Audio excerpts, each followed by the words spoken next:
Welcome to the Parents at Work podcast, a podcast for parents who want to succeed at work while also raising children. My name is Lori Mihalich-Levin. I'm a healthcare lawyer. I'm the founder of a program called Mindful Return that helps new parents transition back to work after parental leave and helps employers retain their new parent top talent. And I'm mama to two wonderful redheaded boys who finally, after 13 months, went back to school this week. So we are quite excited in our household. I'm joined today by my co-host and amazing husband, Jason Levin. Jason, welcome. Thank you, Lori.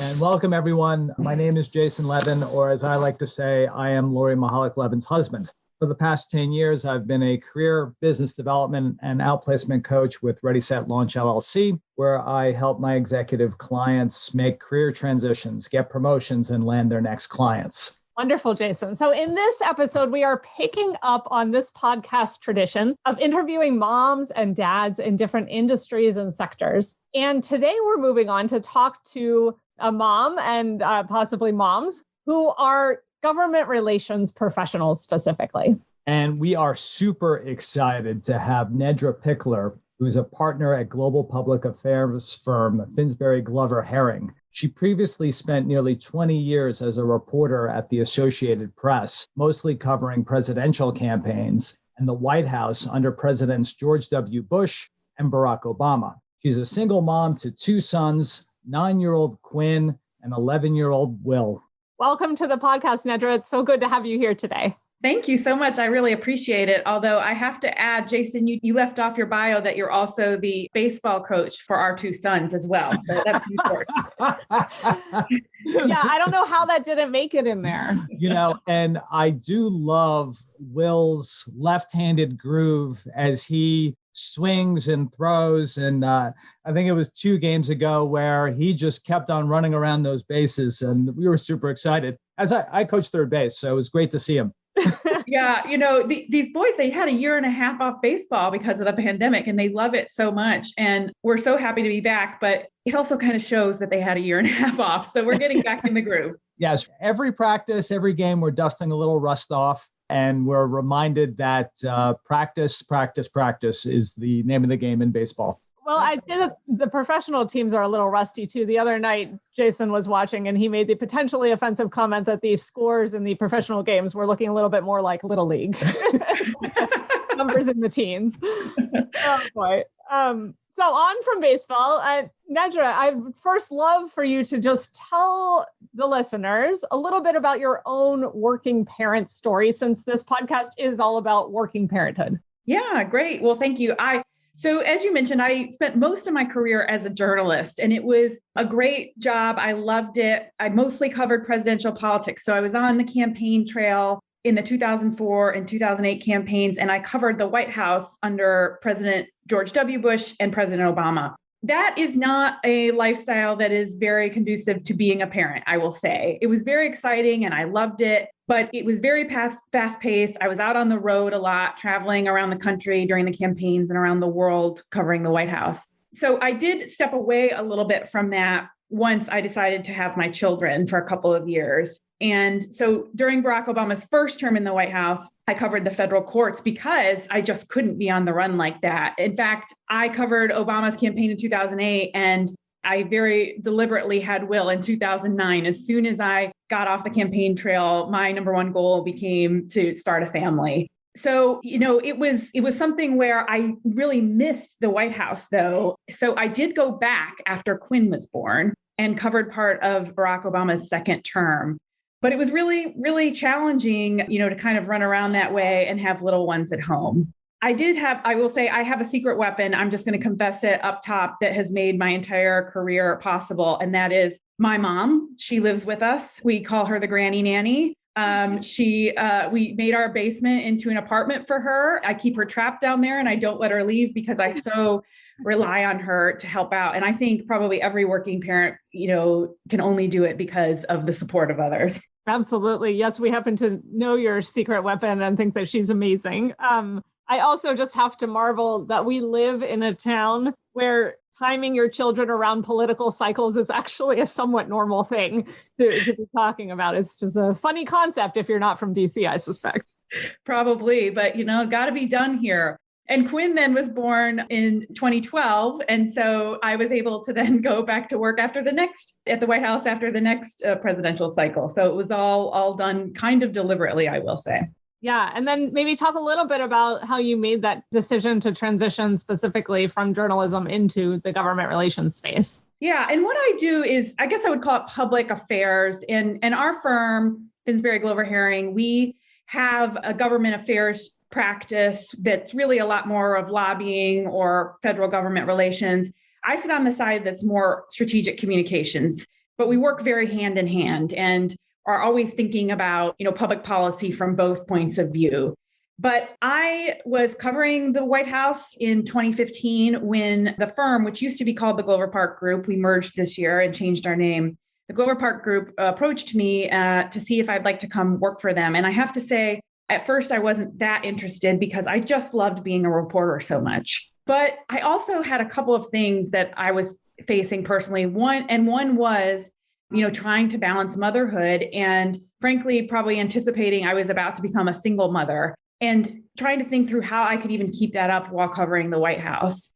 Secondly, at the time, I also just was really worried about the future of the media industry. And, there are a lot of trends that were very worrisome and what my future might be if I stayed in media. And so I eventually decided to go ahead and leave journalism to join this consulting firm. And I did it a little reluctantly. It was the first time in my life that I made a choice based on what I felt like I had to do, not because what I wanted to do in my heart. And I was pretty sad about it. But I felt like really as a parent, it was the choice that I had to make. But here is the thing that has been great. I have actually loved my new career so much in a way that surprised me. And it's turned out to be just the greatest privilege to be able to come over and have this job. I still get to think a lot about what's happening in the news, but from a different perspective.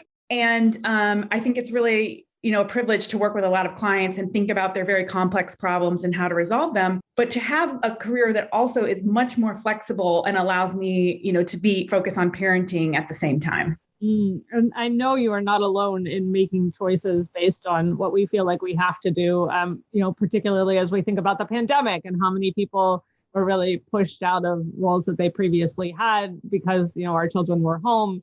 I'm wondering, though, Nedra, what are some of the positive surprises that you encountered when you changed it, into this new role and you were delighted to find things that you weren't exactly anticipating?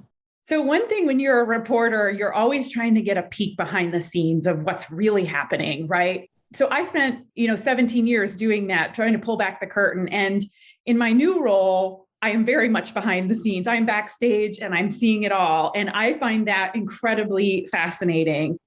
Clients bring us on for a couple of reasons, usually two really main ones. One being when they're in crisis. I do a lot of crisis communications. And that has actually been quite a booming business in the last year, as you can imagine, even while the rest of the economy and a lot of other businesses, I think, have been hurt by the pandemic. Every organization in the world has been in some level of crisis in the last year and needed help on that front. And so that's one thing we do. The other is organizations come to us when they have an important issue that they really want to elevate. They want people talking about it more. They want public officials to be paying more attention to it. And so they come to us to get advice on how they get more attention and insert their issue into the conversation. So one is a little bit more reactive to a crisis, the other being more proactive, but both are really fascinating. And I think it's just a great job to be able to think through these things through, be behind the scenes and, come up with a plan for a client to make sure that the conversation is being managed appropriately. And then also I will say the other thing, as I just referred to before, the flexibility. To me as a parent, that is everything in a job. That, I work really, really hard, but I'm able to manage my time in a way that I couldn't if I would have stayed at the White House and covered President Trump and had to jump every time he issued a tweet or anything. You can't really just say, oh, I can't cover this right now because my kid has a performance at school. So that is the thing about this job that I probably treasure the most. Yeah, I think there's lots of data on correlations between autonomy, flexibility, and job satisfaction, definitely. And, I think that leads nicely into my next question for you, which is, how would you describe what it's like to be a parent in public affairs and government relations these days? You mentioned flexibility. Is there anything else that you think is characteristic of your industry as it relates to working parenthood? I think definitely in the pandemic, I've been especially grateful that this is just a job that you can do from home very easily. I, like everyone, have probably struggled a lot with my kids being home and trying to manage, their virtual learning and my job. But I've at least had the option to do that. And I often marvel at people who are essential workers or who have to actually report for work at a remote location, how they have managed during this year. So I do think that has been critical. And I also often think how grateful I am to be doing this instead of having to, run around the world as a reporter as I used to during this time. I think obviously reporters are doing very, very important work. And I do have reporter friends who have children and they manage brilliantly, but it's been a real luxury to be able to be here and do this from home. And I do think that's a permanent change in a lot of ways that I think firms like mine will be thinking about going forward. How can anyone who works for you, whether they're a parent or not, be able to balance their own personal needs with their professional needs? We've learned a lot, I think, in the last year about how that can happen. And that will, I think, endure going forward. Right. Over to Jason to talk about maybe a little bit earlier in your parenthood journey. And I love how you're talking about your own evolution from White House reporter to crisis communications on the other side. I mean, it's a really interesting transformation on how you've leveraged these natural accomplishments and skills and experiences and look at them in a different way. You also have a very secret weapon in the basement of your house in your mom. What other types of workplace supports did you find particularly helpful as you became a working parent? That's a good question. I think, I'm going to be really honest. I think I've actually written a little about this. When I was covering the White House, I really felt like there's been a lot of progress in the last couple of decades on women taking more senior roles. But to me was what I would call a mother's glass ceiling in the White House. And very, very rare you would find women who were working as senior advisors to the president or as, reporters there because of the demands that were put on you in that way. And I've written about it. And I think that did begin to change in President Obama's second term. And then also, Kellyanne Conway also talked about this a lot too, because she created a bunch of a stir when she said the White House wasn't a place for mothers to work. And so I think that was a really controversial thing to say, but it was based in some truth in that there just had not been a lot there before. And no offense, Jason, there were fathers. I think, there was some sort of different standard there. And so, I had my own difficulties there as well, including I actually had to wean Quinn, my younger son, to be able to continue to work at the White House because at the time there was no place to pump. Oh, wow. And that was actually ironically, despite the fact that President Obama's signature healthcare law had required workplaces to provide space to pump. But, the West Wing is a very unique place to work with very limited space. And there just wasn't anywhere to go other than a very in-demand bathroom that was being used by a lot of people. And so it was hard to tie up for 20 minutes or whatever. So I eventually basically had to wean him so that I could continue that job. So, there were a lot of difficulties and challenges, I think, from that. And, partly why I said I made a different choice eventually.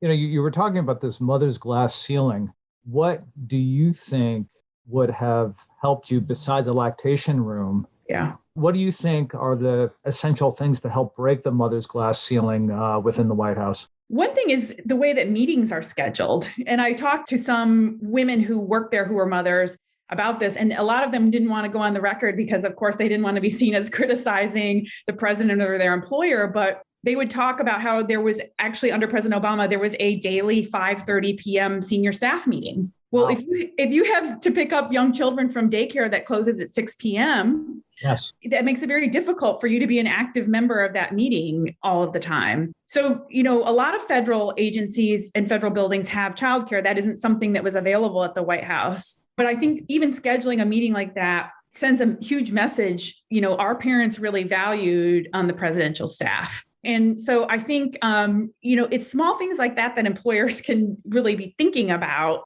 if they want to be a very inclusive place for parents. A great insight, Nedra. That's wonderful. Lori, on to you. Yeah. So if you can look forward a little bit, and I know all of this prognostication is affected a lot by the pandemic, but what changes do you see happening in public affairs and crisis communications that are affecting working parents, even if they're not changes that are specifically targeted at working parents?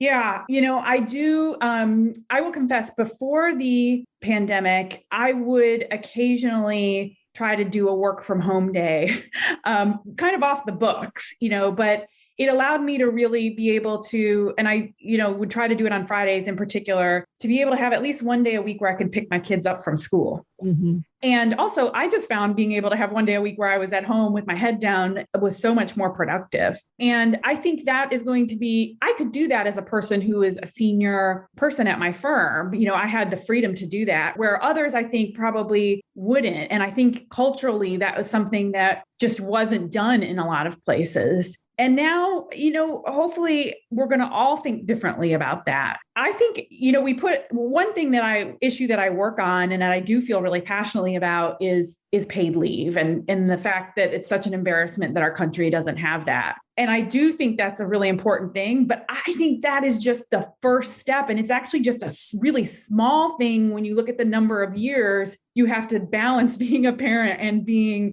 a working person. And so I think when companies look at that and how they support parents and how they support, in particular, having more women in the workplace, they're thinking through those kind of policies for the long term, not just the short term. We've obviously seen such a really depressing migration of women out of the workforce during this pandemic. I think it's a challenge on all of us as we go forward to bring women back in and to have supports for caregivers, because all of us in our life, whether we're parents or not, are probably going to be in the position of being caregivers. So these policies, I think, can apply to everybody, as you said, not just parents. Yeah, amen to all of that. And I was just reading a study that came out recently about the fact that, although we're so concerned often about the economic impacts on employers of having paid leave, that the New York example is showing that there actually hasn't been a negative financial impact on employers. In fact, it sort of streamlined the entire leave process and made it more efficient for employers. So lots of good arguments to be made there, in addition to the basic humanity arguments of, being able to take time off after birthing a baby. Yes. You're making an amazing point, Nedra, that we're all caregivers, whether we're parents or because our parents are living longer, that, we're in between these two worlds where we're supporting multiple generations. And to have a workforce and to have policies that support that, I think will just benefit all of us. I think you're hitting on a great point. Yeah, I agree. And also people in our lives who become ill too. We've seen that a lot. Everyone probably knows someone who's been touched with COVID during this time. But I think that also underscores when you have someone critically ill in your family, you also need to be able to care for them, whether they're an elderly parent or a person maybe even of middle age who needs help, a spouse, a sibling. It's just something that all of us will face at some point, and hopefully we'll be past this COVID pandemic and that won't be the thing. But, cancer is not going away, as are other illnesses. Yeah, exactly. All right. So over to you, Jason, for some of our wrap-up questions here. Yeah. Nedra, you've been an awesome guest, and we'd love to hear your advice on a few things. What's the number one best piece of advice for navigating life as a working parent, your number one book, and your number one piece of technology? Okay. Well, I'll start with the technology and say, right, thank God for the iPhone, but that's too obvious. I will go to what my children have, which is the Gizmo Watch. Are you guys Gizmo Watch users? I've never heard of it. Yeah, it's fantastic. So my kids, as you said, are 11 and 9. And so they're not old enough for a phone yet in my eyes. But this watch allows me to be able to see where they are. It has a GPS tracker. And it also allows them to be able to call a handful of pre-programmed numbers. So they can't dial and call anybody, but if they do have something where they need to reach me, they can do so anytime, or anybody else in their family. So I would say that is the best, especially I like letting my kids loose and free to run around the neighborhood. So that's definitely a way to keep tabs on them. That's amazing. I think Jason and I are like, okay, heading out to Gizmo Watches. Are you able to like super glue the watch to the child's arm so that, the GPS tracking actually works for real? Well, I have a really funny story that we went to, this was probably about a year and a half ago. We went to the Maryland Renaissance Festival and my kids had their watches on, and, it's a crowded place where you can get lost. And my son was so distracted by it, Quinn, he decided to turn it off. And then he actually got lost. Oh, no. And it was off. And the sweet boy never actually thought, I just need to turn my watch back on and I can call my mom and she can see where I am. And he ended up going and finding a security guard and we were reunited. But if he would have used his technology a little bit smarter, it would have been an easier situation. It does require the child to know that the watch is on. Yeah, it's on the watch. Yes. Okay. Yeah. Book. I'm going to say this. I have such limited time for reading that I like to do it for my own guilty pleasures. I don't read a lot of parenting books. So I would say for books, it would be something silly to read with my kids. Like, we love to laugh uproariously over Dog Man or Everybody Poops or something like that. I think to me, when you're a working parent, it's so important to have quality time when you're with your kids because you don't have the quantity of time, right? Yeah. And so I really try to focus our time together on, having a lot of hugs and laughter and things like that. So books are a great tool for that, I would say. I love that. Well, as parents of two boys also, I think potty related books go a long way. So always a hit, right? And let's be honest, we find them kind of funny too. I agree. I agree. The books in our house that I think have gotten a lot of laughs over the years have been The Book with No Pictures when they were little. And then right now Sawyer is very into the Bad Guys series, which is, like the big bad wolf and the shark and this Mr. Piranha. They're all evil guys who are trying to be good guys in the world, which, is quite hilarious and has some funny pictures. Oh, we don't know that one. So I'm glad you've mentioned it, writing it down now. Yeah, it's a good series. Completely outlandish, lots of potty words and some good drawings.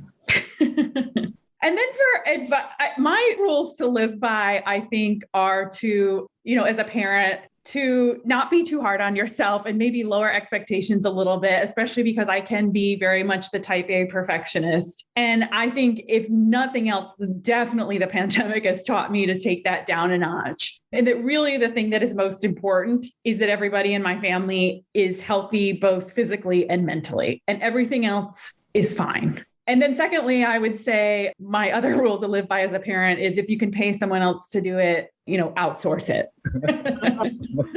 Because, whenever you're paying someone else to do your menial tasks, your hard jobs, you're actually buying time with your children. And that to me is the most precious thing I can spend my money on. So beautifully put. Yeah. And that physical and mental health is something that I don't think we fully appreciated as much until this year when we were losing all of the normal supports we have and the easy button that is school and all of that sort of thing. So yeah, I really appreciate that. And really, that philosophy of putting on your own oxygen mask first. I mean, really the money that you're spending is an investment in yourself and in the nourishing the relationships with your kids. So it's fantastic. That is really true. And I'll just end by saying that was a mistake I made earlier in my parenting when my kids were little, that I put everything into my job and my kids, and I didn't really take care of myself the way that I should have. And, I reached a breaking point with that. And it's the biggest, most successful change I've probably made as a parent is to put myself first with some of that sometimes. Amazing advice, Nedra. Thank you so much for being here with us today. This has been a really helpful conversation. I also want to get your piece. I know I read it a long time ago about the mother's glass ceiling in the White House and link that in our show notes. So we'll take a look for that as well. But thank you for being here with us today. To all of our listeners, we're grateful that you were here. Stay tuned for our next episode with more parents in the government relations public affairs space. If you enjoyed this podcast, we'd invite you to share it with one other working parent friend and go ahead and leave us a quick review on all the places that you normally find podcasts. Thanks so much and talk to you soon.